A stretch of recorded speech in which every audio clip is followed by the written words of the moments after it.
everybody, welcome back to my channel. So today I'm doing an A-level results day video because it happens to be, you guessed it, A-level results day. So if you got your results today, then very, very well done. If you got what you wanted, you know, go celebrate, have fun, you did it, you got into uni, fab. If you didn't quite get what you had hoped for, then don't really worry that much about it because results aren't the end of the world. Grades do not define you. That quote is fab. And there are always other options that you can do. You can go through clearing and stuff like that, so it's cool. I'm going into year 13 next year, so today I went to get my maths AS result, and in case you're wondering, no, I'm not just doing one A-level, basically like a bit of a backstory. Our school didn't enter us for ASs which we didn't need to take, like which didn't count towards the final grade. So since maths and politics are the only A-levels that haven't gone linear yet and are still modular, I only did maths AS externally and all my other exams were done internally. So for all my other subjects, all my predicted grades are based off of like our final internal exam, which was basically like an AS, let's just face it. One of them was actually an A-level paper, which is fab, but yeah, that's all in the past. I'm not mad or anything still. So now I'm just gonna stop rambling and get on to my results because no one really cares. To start off with, I'm just gonna go through like my overall grade results, and then I'm gonna go into like detail into kind of marks and UMS and stuff. So in maths I got an A, and it's AS so you can't get A stars sadly, but yeah, I got an A. And therefore in Latin I also got an A, and I'm really happy with that because I didn't think the exams went that well, but hey. Biology and chemistry, the departments did give A stars just because they were basing their predicted grades solely off of that exam. So it's like if you get an A star in the exam, you get predicted an A star next year kind of thing. And since it was like an internal exam, they can do what they want, so yeah. So in biology I got an A star, and in chemistry I also got an A star, which I am so happy about, like so happy, over the moon. Definitely, especially about biology, and I will get onto that later. But overall, I got, technically if I took external ISs, I would have got all A's, which I'm really pleased with because I put so much work in this year. Like, I have never done that much work in my life. So yeah, I'm really happy. But now I'm just gonna kind of move into now I'm just gonna kind of move into the breakdown of all the marks. I might just go through maths first, since I mean that's the one that I got today. So I wasn't really that worried. Like, okay, I knew going into it that stats was the worst one. That was an awful exam. I completely messed up a whole question worth 5 marks, which was great. But other than that, like, I wasn't that worried. I already had like 3 of my results, so I wasn't like that, like, panicked. If I had to get them all today, I would be, yeah. In maths, it was 3 modules. I did Core 1, Core 2 and Statistics 1. Statistics 1 was the bane of my life, let me just tell you right now. But UMS wise, I got 97 out of 100 in C1, I got 98 out of 100 in C2, and I got 96 out of 100 in S1. Therefore overall I got 291 UMS out of 300.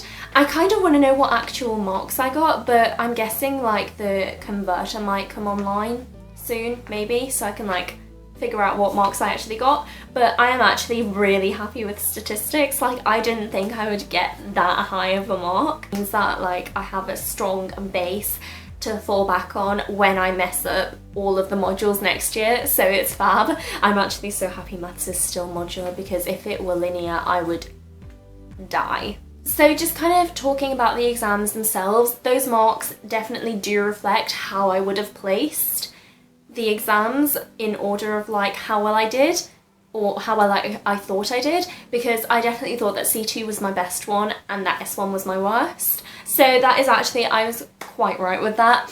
Moving on to Latin. Now Latin I only really took at A-level because I loved it at GCSE. I wanted to take at least one subject which I really like truly loved, and I was good at it because at GCSE I literally got full UMS, like just full, straight up full UMS in everything.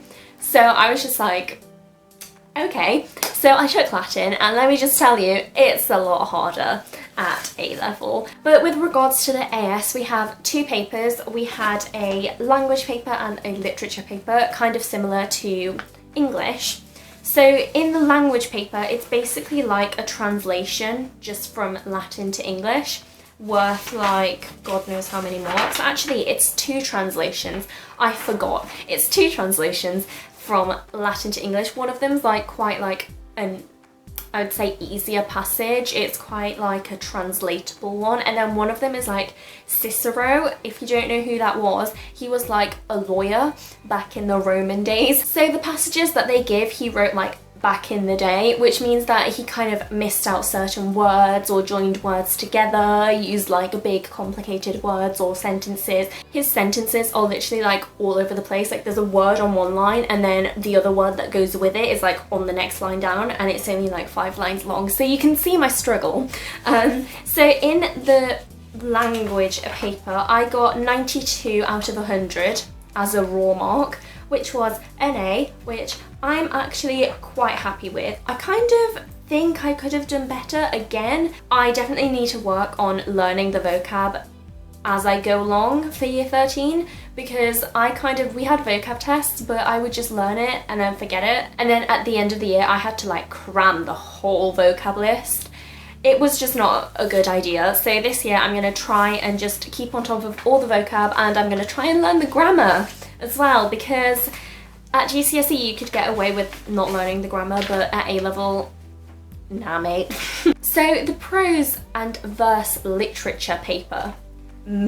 For this paper, we study 2 texts in Latin throughout the whole year. You get a section of the like text. This is like literally 1 chapter of Cicero, and then you get like questions relating to that section. So this year we did Cicero pro Milone, and for Virgil we did the Aeneid 8. In Cicero I got 36 out of 40, and in Virgil I got 37 out of 40, so overall I got 73 out of 80, which was 91%, which I'm very happy about, because I actually, this was the paper that I came out of and I was just like, I've screwed up big time. I'm gonna move on to chemistry next, because I don't actually have my biology paper back because he took them back in. So I'm just gonna do chemistry and then I'm gonna have a rant about biology. But chemistry has always been my best subject at A level. I don't know, for some reason, I just kind of get chemistry, like it clicks in my head after a while at least. So in chemistry, I got 110 out of 111. I know that's like an amazing mark, like I know, but it's just so annoying because the mark that I lost, right, was multiple choice, and it was the stupidest mistake because I know that, like, I know it. This is like my proudest achievement this year and I just want to frame it. No, I don't, just kidding. Now we get to move on to the biggest bane of my life this year, that is biology. Right, so I struggled this year with biology a lot because the thing is, there's so much content and the questions are so hard to answer. They look for such specific things, and sometimes I think sometimes I think my answer is so good and like it's absolutely completely correct, and then I look at the mark scheme and I get 0 marks because apparently that wasn't what they were looking for, and I'm just like, but why? So I revised so much for biology. I revised the most out of every single one of my subjects. I was just always doing biology past papers, biology questions, reading biology. It was just biology, biology, biology, biology. On the morning of the biology exam, I must say, it was in the afternoon and I got very stressed out. Like, I got into the exam and I was really panicked. I came out of the exam this is actually really embarrassing, but it was like an A-level paper. It was like the version 2 of the specification paper. If you can get your hands on it, do it and then feel my pain because it was atrocious. Actually, that was the worst test paper I have ever seen, done, anything in my whole life. I told myself, Magda, you need to hold it together because you're not crying in school. I literally got in my mum's car and I started sobbing uncontrollably for a whole hour. I actually thought I had failed. There were questions on that paper which I actually had no clue how to answer, no clue what to write, no clue how to write it, and I had never really felt like that in a biology exam before. Like, I generally had a vague idea of what the answer was, but this time I was like, no. So as you can imagine, I was very nervous for biology results, and the grade boundaries really did reflect how hard that test was, because it was like 63 out of 91 for an A star, I think. I got 72 out of 91, like mark wise. I haven't calculated a percentage because I just don't want to see what percent I got. Okay, I'm obviously extremely happy that I got an A star, because I actually thought I had got like a B or a C. I don't want to seem like really annoying, like, oh my god, you got an A star and you're still disappointed, but 72 out of 91 really isn't that high, and I'm thinking it can only get harder next year and the grade boundaries probably aren't going to be that low, so I'm a bit concerned. I'd say that I'm not going to do as well next year, and I don't know how to improve because I don't know what else I could have done this year. That is my main issue. I mean, maybe that was just like, that's the highest that I'm going to get with my kind of ability in biology, but I mean, I'm a bit disappointed. Overall, it's fine, it's cool. So that was the video, and I really hope you enjoyed it. If you did, then give it a big thumbs up, and you can also subscribe to my channel. The button is below this video. Now I'm just realising that the camera is slightly tilted.